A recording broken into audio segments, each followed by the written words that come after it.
no single platform or booking source should control more than 30% of your bookings. I want property managers driving around in Ferraris and Porsches and supersonic cool cars, not the tech giants who control what we can and what we can't do. We're allowing the platform to brand us as a host rather than building our own brand equity. Are Airbnb and Booking.com doing enough to screen guests? Why do short-term rental hosts need to stop building their business on someone else's land? And what are the biggest risks to property managers who fail to verify their guests? Humphrey, the founder of guest screening platform Truvi, is the special guest on today's Host Planet podcast.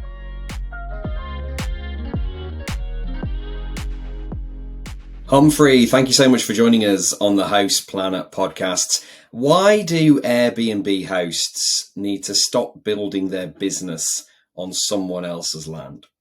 I mean, James, just get straight into it. Why don't you? So look, it's absolutely fascinating and pretty concerning how, Airbnb has become synonymous with short-term rentals. It's like calling every smartphone an iPhone or every tissue a Kleenex. But what worries me isn't just the brand domination, it's how you've framed the question, is that linguistic shift that reveals the power dynamics at play in short-term rentals at the moment.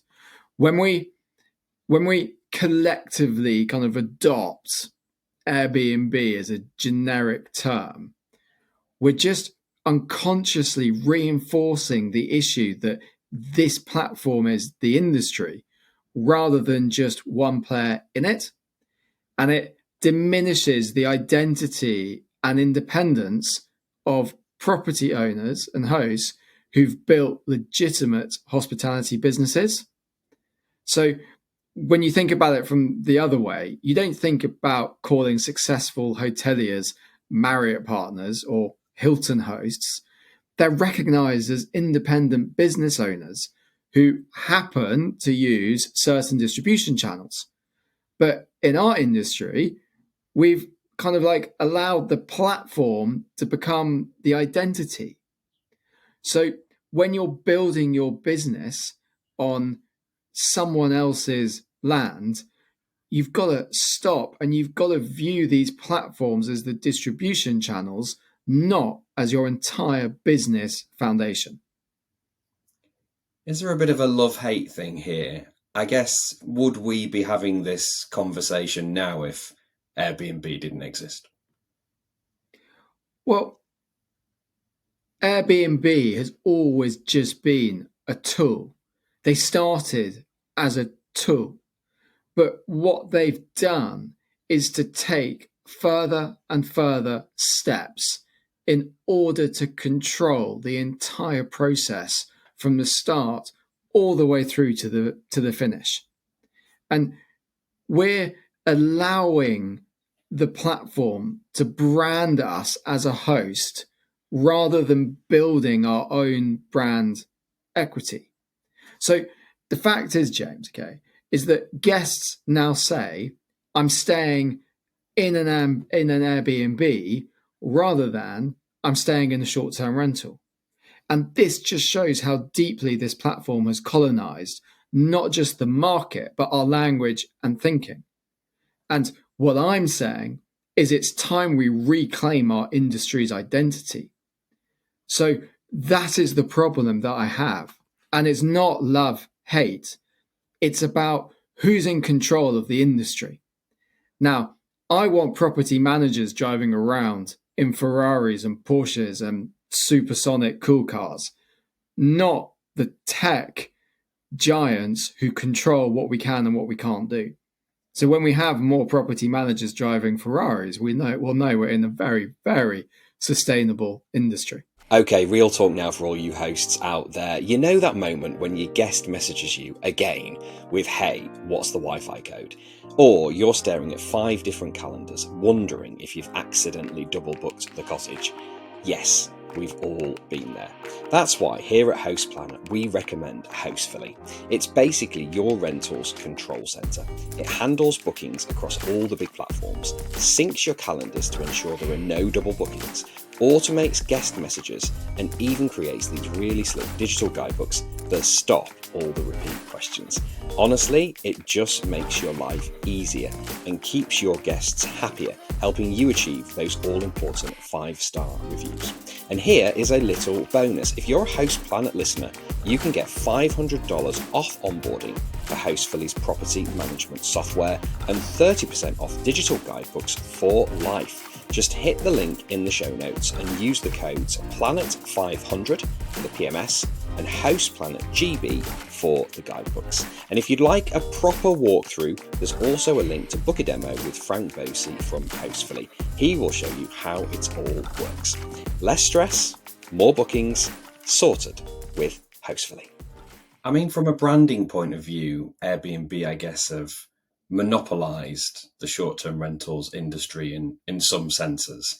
And I had a conversation recently with a friend of mine who is a software engineer, and he doesn't really know anything about short-term rentals, but he knows a lot about software.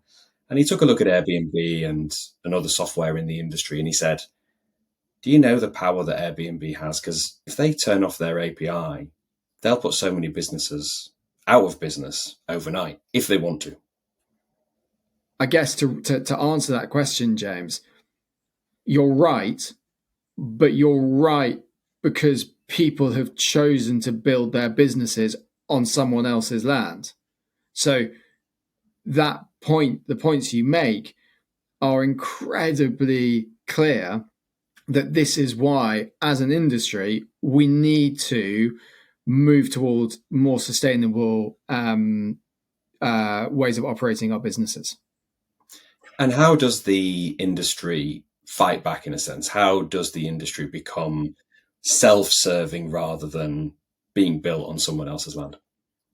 Great question. So look, I think the key is to view platforms as distribution channels, not as your entire business foundation. So here's what I kind of recommend. First, you want to build your own digital real estate. So every property should have its own website with direct booking capabilities. And you know as much as I know that this isn't as complex or expensive as it used to be. There are numerous tools that make this accessible even for single property owners. Second, you've got to own your guest relationships. You can never let platforms be your only point of contact with your guests. You've got to capture email addresses. You've got to build a mailing list. You've got to create ways to communicate directly. And those returning guests, those are your most valuable asset. They already trust you. Third, you've got to diversify your revenue streams. You've got to use multiple platforms, but also build direct bookings by partnering with local businesses and explore other revenue channels like midterm rentals or corporate housing, which gives you more scope beyond just OTAs. So I think the goal is that no single platform or booking source should control more than 30% of your bookings. Fourth, I want you to invest in your brand. I want you to try and develop a unique identity that goes beyond being an Airbnb superhost or a Vrbo Premier partner. You know, what's your property story? What experience are you uniquely positioned to offer? And then finally, and I think this is maybe the nub of the love-hate relationship, okay? You got to understand that you're playing two games simultaneously. The short game is optimizing for platform algorithms to drive initial visibility. The long game is converting that platform traffic into direct relationships and repeat bookings. Now, at Truvi, we see this every day. Hosts who've successfully built businesses they truly own, they still use platforms, but as tools rather than foundations. Because when Airbnb changes their policies or algorithms, these hosts, or that cancel their API, these hosts don't go under, they adapt rather than panic because they've built something resilient.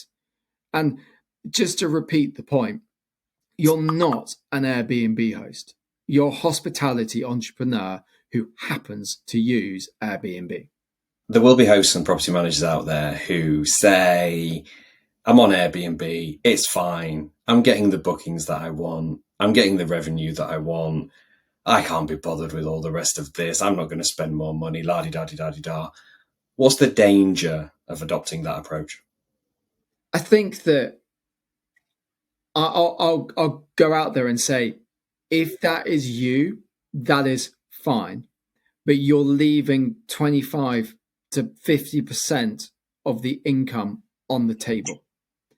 And in a world where generating value is becoming harder and harder and harder, I really question why you would do this in the first place unless you are going to commit to trying and building a sustainable business that can survive if Airbnb disappears. So I think that your views are valid and should be listened to, and you can choose not to buy into any of this.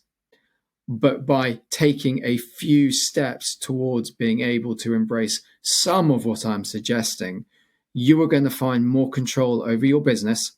And by generating more control, you're going to generate more value. And by creating more value, you're actually going to give your guests a better experience. And that is ultimately going to pay off in the long term. Let's imagine a world where a lot of people adopt your approach and direct bookings grow and they eventually overtake OTAs. Does that mean that Airbnb has a shelf life, especially if hosts and guests, and we're seeing this more and more, get more savvy and realize that booking direct is going to be better for their pocket? So, look, I don't think it's about direct bookings completely overtaking OTAs. It's about reaching a healthier balance of power. Now, Airbnb and other platforms aren't going away anytime soon, but their role is evolving. We're witnessing a professionalization, a maturation of the market. Early on, these platforms provided crucial discovery and trust infrastructure that individual hosts couldn't replicate. But as both hosts and guests become more sophisticated, the value proposition is shifting and has to shift. So savvy hosts, as I said earlier, are realizing that paying 25 to 50% commission for repeat guests makes no sense. Experienced travelers are discovering they can often get better rates and more personalized services by booking direct. Technology has democratized what platforms once monopolized. The payment processing, trust systems, the professional photography, which is so important and you've got to do it, and all the marketing tools, they're now accessible to individual operators. You can take your pictures and go and put them on, ChatGPT and ask them to spruce them up and they get spruced up. So, James, I see the future as a hybrid model. Platforms will remain valuable for discovery, especially for first-time guests in new markets. And boy, do we like those guests. But the smartest hosts will use platforms as customer acquisition channels, then convert those guests to direct relationships. Now, Airbnb's shelf life depends on their ability to evolve. I believe that extractive systems do face rebellion. So if they continue extracting maximum value while restricting host-guest relationships, they'll accelerate their own disruption. But if they transition to a true partnership model, perhaps lowering fees for repeat bookings, that would be a good start, or quite frankly, allowing more direct communication, then they could remain relevant. The parallel I see is with restaurants and food delivery apps. So yes, Uber Eats and DoorDash in the States dominate, But successful restaurants maintain their own ordering systems and customer relationships. They use platforms strategically, not exclusively. The key shift isn't platforms disappearing, it's hosts reclaiming ownership of their businesses while using platforms as tools rather than landlords. Makes a lot of sense, and a warning there really for Airbnb, especially in light of the recent changes that they've made to their policies in terms of communicating with guests and that kind of thing. What did you make of that? So I love the irony of calling out the extractive, or what's the right word to use? The extractive system of Airbnb at the same time that they were updating their T's and C's, making it even harder for property managers and hosts to create a real business that they own. And this is as clear an example that Airbnb is only interested in Airbnb, and that they are a digital sharecropper. They are wanting you to build your business, to do all of the work, to serve customers on their platform, and yet they have the power to kick you out and put you into digital exile at any point. It is not okay.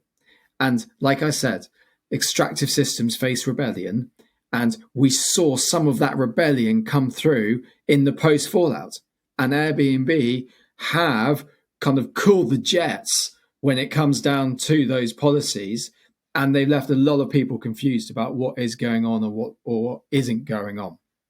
Interesting to see what comes out in the wash. Fascinating stuff. And let's move on now to Truvi, your business. What inspired you to start it? So Truvi emerged from a fundamental frustration I experienced working in the short-term rental industry. So I interviewed over 2,000 hosts, and the first question they all asked was, what happens if something, how much money can I make? And the second question was, what happens if something goes wrong? Now, Truvi emerged as the kind of all-round go-to solution in answering that question. We started off building an insurance company, but then we realized how suboptimal insurance is in the short-term rental space, because all of the risk, like 99% of the risk, comes down to guest behavior. And if you are able to predict the likelihood of guest behavior going wrong, you are able to really minimize the amount of insurance that you need in this space. So we then moved fully into a global risk management system, and we're built for individual hosts, property managers to really take in-house all their guest screening and protection requirements, and give them ownership over their business. So we're not here to tell people exactly what they should do or shouldn't do. We are experts and we can help and advise, but we're here to give them the tools which enables them to put in place and execute the right risk management strategy for them and their business. And because we know how fragmented short-term rentals is, we built it in a way that it's possible to customize, everything on a listing by listing basis, depending on who your owners are and what properties they have. Talk to us about the verification process. When a host sends you details of a guest, what do you do? How does it actually work? So our verification process really starts from a fundamental principle, which is trust should benefit everyone in the ecosystem, not just a platform extracting fees from both sides. So we've built a comprehensive verification system that goes beyond basic ID checks. We verify guest identities, we analyze booking patterns, and flag potential risks. But we try and do it in a way that empowers hosts with actual information, not just with a generic verified badge. So for hosts, the benefit is clear. They get a detailed risk assessment that help them make informed decisions about their bookings and their guests. And unlike platform verification that sometimes feels like a black box, we provide transparency about what we verified and what potential risks might exist. This puts the control back in the host's hands. And for legitimate guests, our process actually creates a better experience. Once verified through Truvi, they are able to take that and use it across multiple property managers and platforms when they book again. So they don't have to start from zero each and every time. And I guess what's different about our approach is that we're not trying to own the relationship between hosts and guests. We're facilitating it. So the verification data belongs to the ecosystem. It's not locked away in our platform. And hosts can use this information to build their own direct relationships with trusted guests. And this aligns with kind of my broader philosophical thing around digital ownership, which is that verification shouldn't be another form of platform lock-in. It should be a tool that helps both parties build genuine portable trust that travels with them wherever they choose to book. It might seem obvious, but what are the risks for hosts out there who don't verify their guests? I feel like I'm going to be Justin Ford and try and scare everybody now. I'll try and do the scary bit at the end. So look, the risks are far more extensive than most property managers realize until it's too late. Obviously, there's property damage and theft, but that's really just the tip of the iceberg. You've got the hidden risk of liability. When something goes wrong without proper screening, property managers often discover they're personally exposed. Their standard insurance denies claims because they didn't meet professional standards. Platforms suddenly distance themselves, claiming the property manager didn't follow best practices. You're left holding the baby. Then there's also regulatory risk. So cities are increasingly requiring professional screening as part of short-term rental compliance. Operating without it isn't just risky, it's potentially illegal. And one incident can trigger investigations that shut down your entire portfolio. But I think perhaps the biggest risk is your business's sustainability. Every unscreened guest is essentially a roll of the dice with your reputation. One party house, one neighbor complaint, one serious incident, and years of building your business reputation can evaporate overnight. Platform algorithms punish you, direct bookings dry up, and recovery can take months or years. And what really concerns me, James, is how property managers rationalize these risks. They think it hasn't happened to me yet, or I can spot troubled guests. But we live in an era where a single incident can go viral, where liability extends far beyond property damage, and where platforms will protect themselves before protecting you. And I guess the irony is that proper screening and protection tools aren't just about risk mitigation. They're about business empowerment. When you have robust systems in place, you can actually take on more bookings, expand your portfolio, and sleep better at night. It transforms your operation from reactive crisis management to proactive business growth. It helps you lock in new owners. So for me, professional screening isn't an expense. It's the foundation of a legitimate, scalable business. And without it, you're not really running a business, you're gambling with your assets. Do you think the major booking platforms, Airbnb, Booking.com, are they doing enough when it comes to guest screening? I mean, the short answer is no, but it's not because they can't do better. It's because their business model isn't aligned with truly protecting hosts or guests. So these platforms are primarily marketplaces focused on transaction volume. Their protection measures are designed to minimize their own liability and maintain marketplace liquidity, not to genuinely safeguard the parties involved. When it comes to push and shove, they're going to protect their brand over individual hosts every single time. I mean, let's look at their track record. They offer host protection that's full of exclusion and caps. They maintain verification systems that are often just theatre. Checking a government ID doesn't tell you if someone will throw a party or damage property.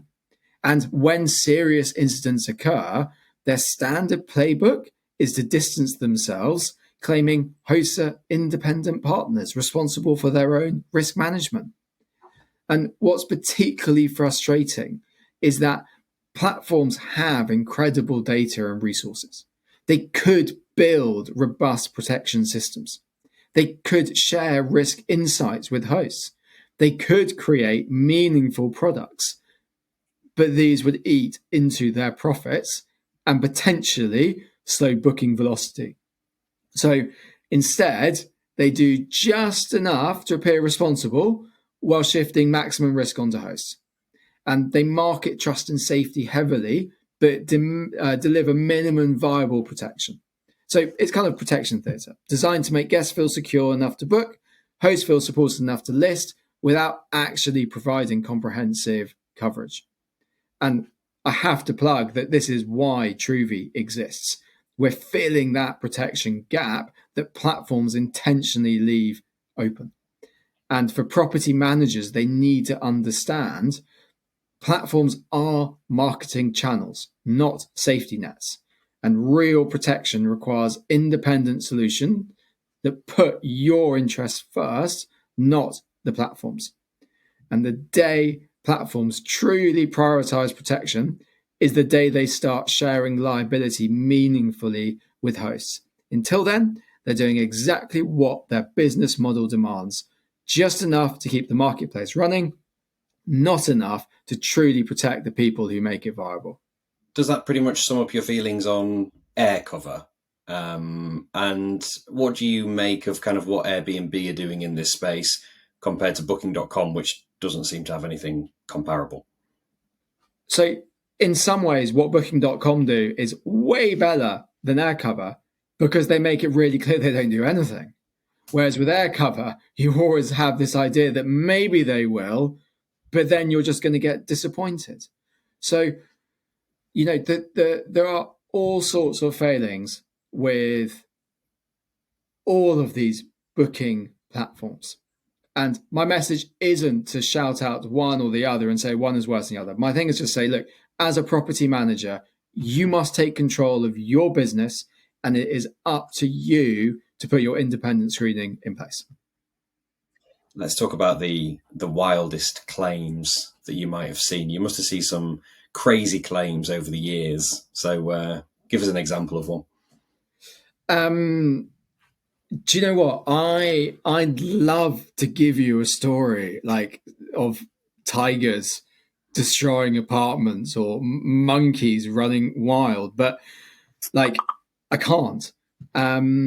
So what I can do is I can talk you through a verification that we did. It was a beautiful, stunning waterfront property, and it appeared to come from a perfect guest. So verified Airbnb profile, professional headshot, claiming to want to use a space for a corporate retreat. And when we ran it through Truvi screening, like the flags just started popping immediately. The guest had changed their display name on Airbnb, and our system then recovered their real identity, someone with multiple aliases who had caused over 100K's worth of damage in another property just 3 months earlier. And their social media, they had a number of social media accounts linked to different phone numbers. It showed them promoting mansion parties and selling tickets to events at short-term rentals. So we were able to get that booking declined. And then a week later, we learned the same person booked another property on another booking channel. And that property had a pretty tough time. So what made this particularly wild for me was actually seeing the two outcomes side by side. One where you've got a host protected by proper screening, and another devastated by trusting platform verification alone. Same guest, same week, completely different results. And, this perfectly illustrates why I built Truvi. So platform verification, I'm sorry, it is largely theatre. It checks a government ID, but it just misses the behavioral patterns. The name changes. I don't know if anyone's gone on to Airbnb and see you can change your name so that when you book a property, you come out as a completely different person that your host sees. So your host thinks you're someone else. And that profile will still show all of the same great things about them. It's just your name's been changed, because platforms allow users to essentially reset their identities whenever needed. So, yeah. But maybe the really, truly wild part, James, is that this happens every single day. And it still does. And unfortunately, that's going to go on for a bit. How do you see guest screening technology developing over the next 5 years or so? Oh, good question. Look, I'll go out there, okay? Look, I think it's about to undergo a fundamental transformation. I think we are moving from basic ID checks to sophisticated behavioral analysis and predictive risk assessment. In 5 years, screening won't just tell you who someone is. It will truly predict how you'll behave as a guest. AI will analyze thousands of data points, from booking patterns and communication style to social signals and previous stay histories to nuanced risk profiles. And then we're saying that I think the technology has to be deployed ethically and with transparency about what's being analyzed and why. But we will see the emergence of kind of portable reputation. So where good guests build trust profiles that travel with them across all platforms and all properties. Think of it, like a credit score for the short-term rental industry. Now, I don't think that's a new idea. I think that's been talked about a lot. So I'm certainly not saying that I've just come up with that. But I do think that this benefits everyone. Trusted guests get easier bookings and better rates. I think that makes sense. While hosts can make informed decisions quickly. Where else do I think it's going to go? I think we'll get more real-time monitoring, which will be way more sophisticated, but way less intrusive. So instead of cameras everywhere, we'll see environmental sensors that detect unusual activity patterns, whether it's noise or overcrowding or smoking. They'll all happen, as they kind of do at the moment, without invading privacy. And then the idea being that, this technology allows the property manager to intervene before problems escalate rather than before. I just think they're going to get way more sophisticated and be able to do that way, way more quicker. But I guess, okay, look, here's the crucial thing, okay, is that this technology must empower hosts, not create new dependencies. So the future that I'm building toward is one where screening data is owned by the ecosystem, hosts and guests, not locked inside platform silos. So property managers should be able to take their screening insights with them, regardless of the booking channels that they use. Is there a myth about guest screening that you'd like to debunk? I mean, yes, please. And the biggest myth I want to debunk is that thorough screening creates friction that hurts booking. This is like totally backwards. And I truly believe it's a narrative that platforms push to prioritize their transaction volume over host protection. So here's the reality. Good screening actually increases conversion for legitimate bookings.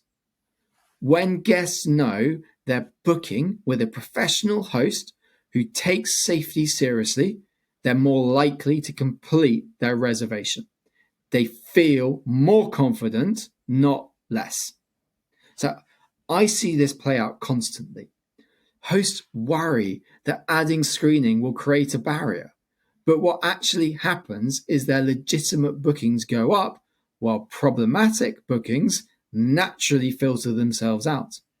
Party throwers and scammers avoid properties with robust screening. That's not lost business, that's avoided disasters. So the best screening is invisible to good guests. They go through a smooth verification process once, and then they're recognized across the ecosystem. Meanwhile, hosts sleep better, neighbors are happier, and the business becomes more sustainable. This myth persists because platforms have conditioned us to prioritize speed over security. They've created this false choice between being protected and being bookable. But look at any successful hospitality. Hotels don't skip ID checks to speed up bookings. Airlines don't skip security to fill more seats. Professional screening isn't about creating obstacles. It's about building a sustainable business that attracts quality guests who value what you offer. The hosts who don't understand this just don't survive. They build reputation moats that let them charge premium rates for premium experiences. So the real friction in this industry isn't from screening, it's from dealing with the aftermath of not screening properly. One bad guess can cost you weeks of income, countless hours of stress, and years of reputation building. That's the friction we should be worried about.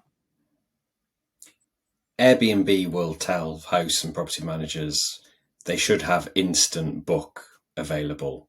And they will prioritize listings that do allow instant book. They'll give it a boost in the algorithm and that kind of thing. Would you say that you should never have instant book on? No, I wouldn't. I would make it very clear that your insurance provider requires you to screen guests independently before they turn up at your property. And therefore, this is what you will do. Now, if you are getting more than 30% of your bookings through Airbnb, you do need to revisit your business model and your strategy. On the basis that you have got up to 30%, then having instant book on for that 30%, as long as you are screening those guests independently, there is absolutely nothing wrong by playing to the game of the algorithm in order to get those bookings. Fantastic. Humphrey, tell us where people can find out more information about Truvi. Truvi.com. And if you're interested in connecting with me, please do on LinkedIn. And I'm really hoping to talk to some of you afterwards from in the comments of this around whether you agree or disagree. And it's way more fun when we disagree. So I'm looking forward to those conversations. We'll put those links in the show notes. All right then, Humphrey, we've got a few questions to finish. So your favourite brand in the STR space, apart from Truvi, of course? Apart from Truvi. You know what, James? I can't just do one brand, okay? I can't do one brand. But I am totally inspired by a growing movement of companies that share a common mission, and that's empowering hosts to reclaim control of their businesses. So look at Boostly, that specifically helps hosts build their own direct booking website and reduce platform dependency. Big thumbs up to them. Like StayFi, who provide Wi-Fi solutions that help hosts capture guest data directly. Thumbs up to them. They're helping them build independent businesses. Breezeway for helping hosts control their operations management. PriceLabs for and beyond for hosts, revenue management. All of these companies have a mission that resonates with me. And it's simple.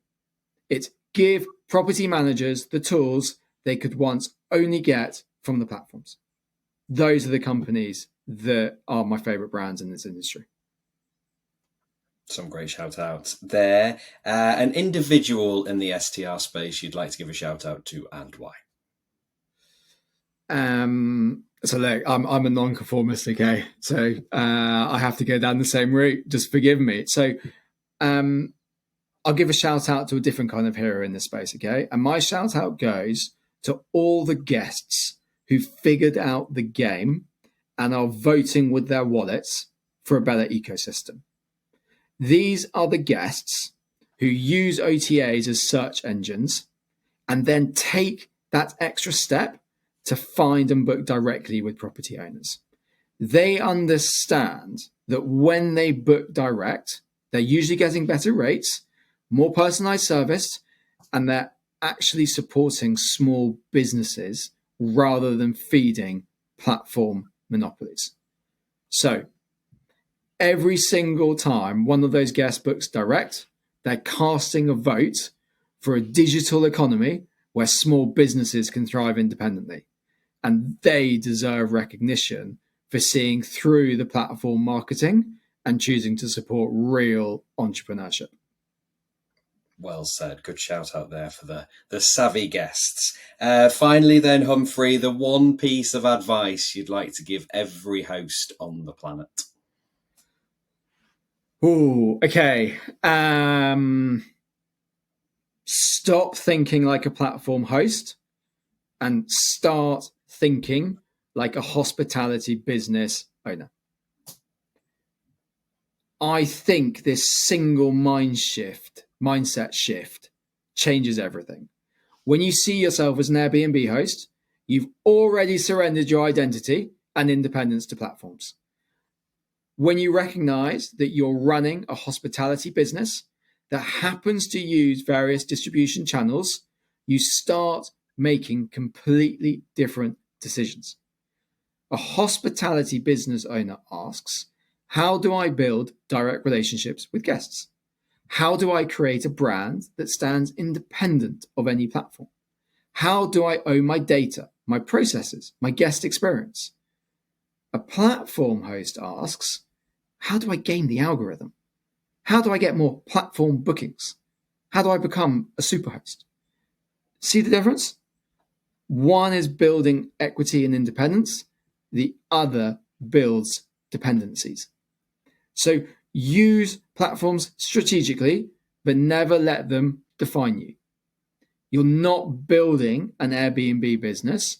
You're building a hospitality business that uses Airbnb as one of your many tools. And this isn't just philosophical, because like you said at the start, what if Airbnb disappears? It's about practical survival. The hosts who thrive long-term are those who've built something they actually own. The rest remain these digital sharecroppers vulnerable to every platform change and policy update. So own your business, own your future, and everything else flows from that fundamental decision. Great message, Humphrey. Very well said. Thank you so much for joining us on the Host Planet podcast. Such a pleasure. Thanks for having me. Great to chat to Humphrey Bowles there from Truvi about Airbnb guest screening and much more. I encourage you to take his advice about developing a sustainable business.